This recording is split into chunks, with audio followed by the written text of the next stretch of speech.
have just visited a place in our Maharashtra where I felt like I was part of nature itself.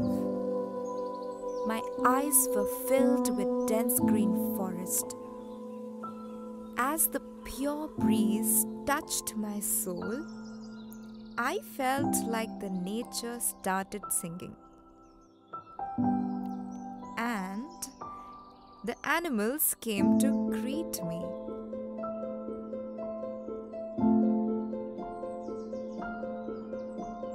With the help of a guide, I saw countless birds of various species and shades.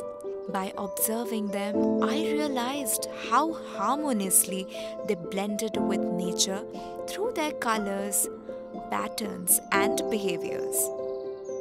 Maharashtra contributes significantly to the conservation of nature and wildlife. Due to this, the flamingos come from hundreds of miles away and will now permanently reside here.